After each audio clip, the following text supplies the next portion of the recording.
A lot of the people here are probably older Remington Steele fans. That's nice. Yes. It's nice to be remembered. Now, for their sake, were you happy with the way the show ended? Not really. In some respects, and in others, yes. I mean, I was glad that the show came to an end when it did, because I was getting tired of the show, and then, of course, the whole incident with Bond really upset the apple cart. But when it came back for 6 episodes, and we really didn't finish in a very dignified way. I don't think we really paid the audience off, or the characters. Yeah. Would you like to come back and maybe do one of those Return to Remington Steele's, like, specials or something? Door is closed. Door is closed. Door is closed. I wouldn't want to do that, no. Really, that was... I mean, at the moment, my career has kind of started again in the sense that I would like to do more movies. And I just think going over old ground wouldn't get me anywhere. I mean, emotionally or any other way. I mean, creatively. So, you know, when Remington finished in '86, I really kind of geared myself to trying to do films.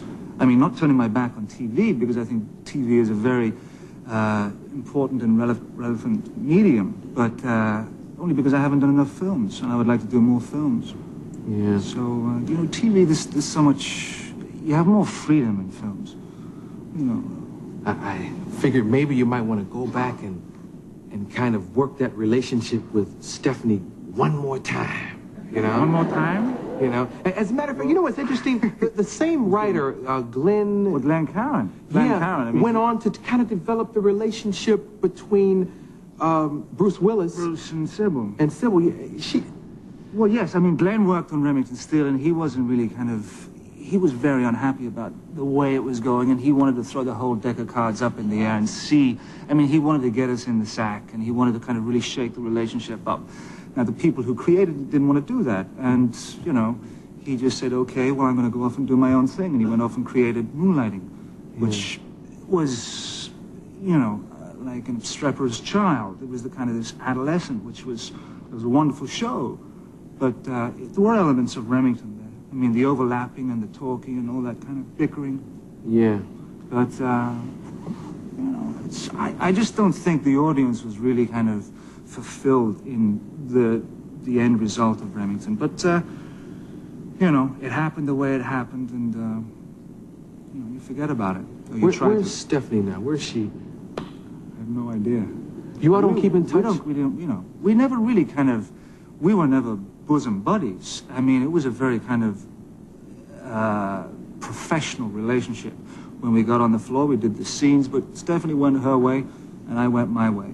And I think, you know, the die was cast really in the first season. We tried to kind of meet halfway, but it just wasn't happening. But there was no animosity on the set. Anybody who worked on the show didn't come in for a hard time, and there were no screaming matches. It was all very polite and kind of very strange, you know. Yeah. And I just kind of, you know, I've got a beautiful wife, and I've got a family, and it was a different country, it was a different culture, and I really just had to keep my head together and say, you know, I want this to work. I want this to succeed. So I couldn't get into any of that kind of, that bull, really. Yeah. And, you know, you can only talk to somebody so much and say, look, you know, I'm not trying to intimidate, I'm not trying to take anything away, I'm doing my gig, you're doing yours, and that's...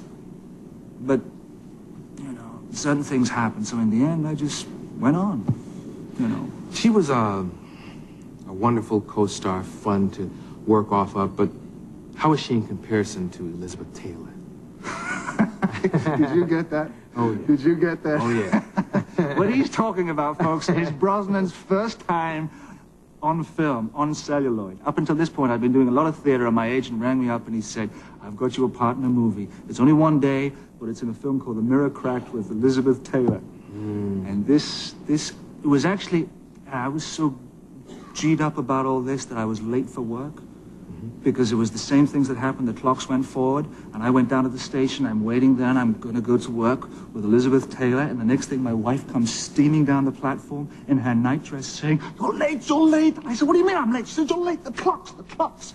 I got on the train, and I was sweating. The first AD met me at the studio gates, and he said, this way, Mr. Brosnan. And I was dragged onto the set, and there was Guy Hamilton, who's the director, Elizabeth Taylor, Kim Novak, Rock Hudson, waiting for me. Ouch. Anyway, this, if you've got it, if it's the scene, I think, this is a great build-up for a very kind of actually, indifferent scene. we don't have time for the scene. Do we have time for maybe one more question? How much time do we have? Not much time. Okay. Okay. Anyway, I wish we could show it, but I painted a good picture of it. yeah, you painted a great picture for it, and I just wanted to see your head in her bosom. You know. Good. I should have brought the photograph. Yes. A good experience. What? With that? With her bosom? Yeah. Memorable. Memorable. Yeah, really. Absolutely. When is the movie hit? Movie should be out before Christmas. It's called Mr. Johnson. Mr. Johnson. Pierce Brosnan, thank you for stopping by. I wish we had more time to show that.